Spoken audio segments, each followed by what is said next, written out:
After a lot of experience in medicine and treating people, I found there are few important things you should start off this year. First thing, I start with the base, footwear. There are a lot of myths among people that you should not wear chappals in the house. Whatever your religious beliefs are, but we are literally walking on stone. Whether it's a granite, tile, marble or cement flooring, they're all like a stone. And we are walking on a stone today, and human feet are very soft. They are not made to walk on these hard floors. So rule number one, you must wear footwear always inside the house. Especially ladies who are on their feet throughout the day, and even the young children, because your foot has a slight arch which is constantly under stress. So as you keep on walking on a hard floor, the forces from the floor are not properly absorbed. So what happens? Your arches of the feet become weak, and the most commonest pain, the pain in the heel, appears. Wear always footwear, and mind it, every footwear you need little bit of heel. Don't wear completely flats. This is the number one change. The number two, lot of people still believe you don't need a pillow to sleep. That is absolutely myth. Since the historical man, the human beings always had a pillow. I place it, pillow is the first discovery of human being. We think we are going to sleep on our back, but ultimately you are going to turn towards one side, left or right. So mind it, if you do not have pillow, your head is going to bend and you are eventually going to use your hand. Then what happens? Your shoulder is going to get pain. Remember, one must need always a pillow, and the pillow should be as much as your shoulder width. Please, if you have any doubts, watch my video. Pillow is a must. Remember, pillow's life is only 1 year. And because of the compressibility of the pillow, it gets flattened, it becomes hardened. We do change our cell phones, we need to change your pillows too. If you don't want to change, at least put something, a rolled bed sheet or towel under the pillow so that you get an exactly height of the pillow. Pillow is a must. Try to sleep always on sides. There is a myth that you should sleep this side and that side. Don't worry, you often turn almost 30 to 40 times in night.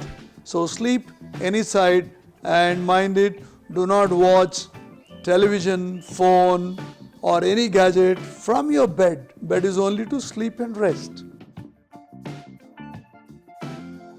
Number 3, yoga is a wonderful exercise program.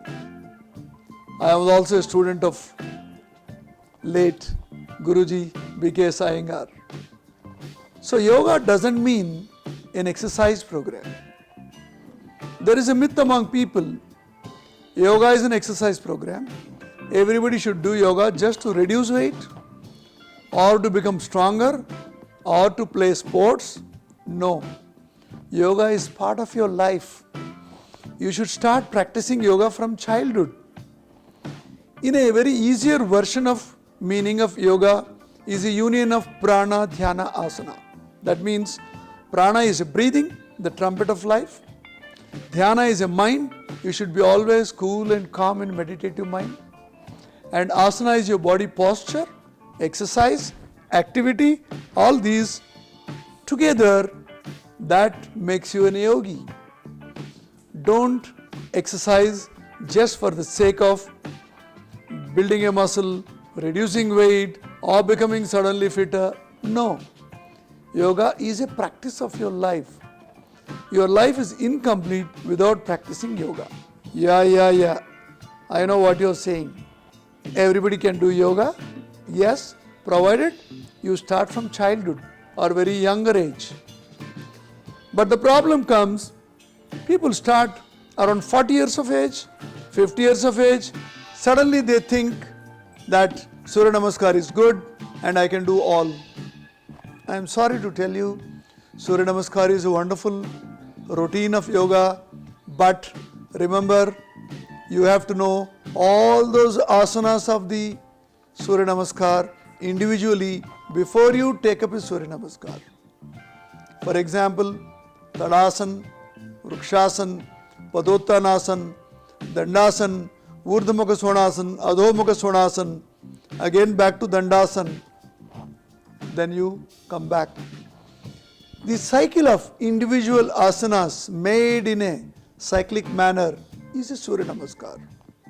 My dear friends, learn individually each one to a precision level, then practice this routine. And there is no need to do 108 times, 200 times, 300 times, like today we are counting steps rather than kilometers.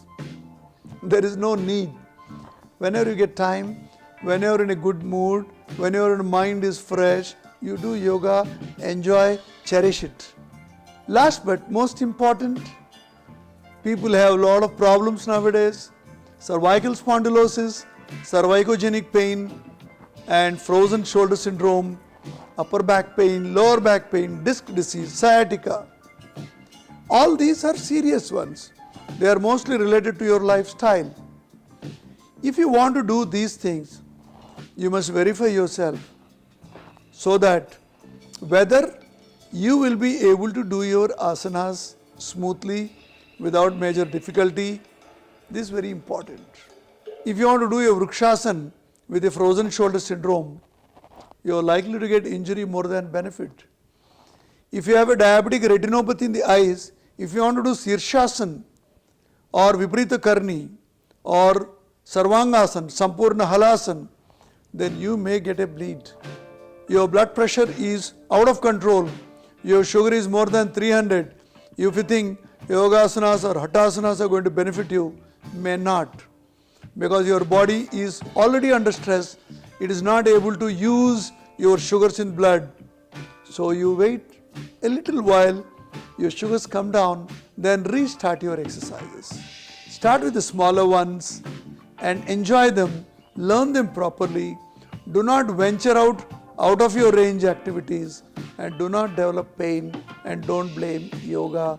And finally, yoga is not an exercise program, it is a part of your life cycle.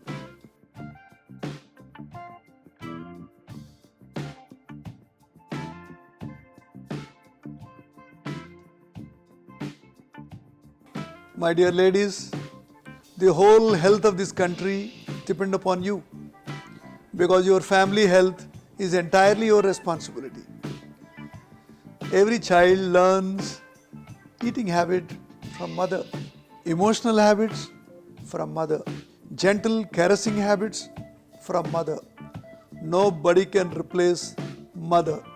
That is, you are. I have a small complaint against you. Lot of ladies nowadays are involved in too much of housework, trying to make breakfast, trying to pack the boxes, trying to dress the children, trying to help the husband to go to office, or sometimes they themselves are trying to go to office. With all these difficulties, one mistake is they are missing their breakfast. Number two is, if at all they are having, they are not having their breakfast with your child. Why this is important? There is a lot of literature available today to tell you people who do not have breakfast, they suffer from future risk of obesity, hypothyroidism, lot of diseases related to metabolism, and the most important, children who do not have breakfast regularly in time, they suffer from lack of analytical ability. They may lose their memory in future because their metabolic activity of the brain is hampered. Morning the brain wants more energy. There is a lot of literature available to tell us that breakfast is birthright, lunch is luxury, dinner if you deserve. With this coming new year, all ladies, please take a oath and make a resolution of eating breakfast before 8 a.m. in the morning and eating with children. Remember, especially ladies who have the younger children, always children watch parents. If you are eating while feeding the child, every child will remember while watching mother, it gets recorded in the brain, and this cognitive learning will turn into wonderful habit in future. But mother is not eating, she is only feeding the child. Child thinks, oh, probably this breakfast is to go to school, not for daily life. Your daughter is not going to eat breakfast with her child. Her daughter is not going to eat breakfast with her child.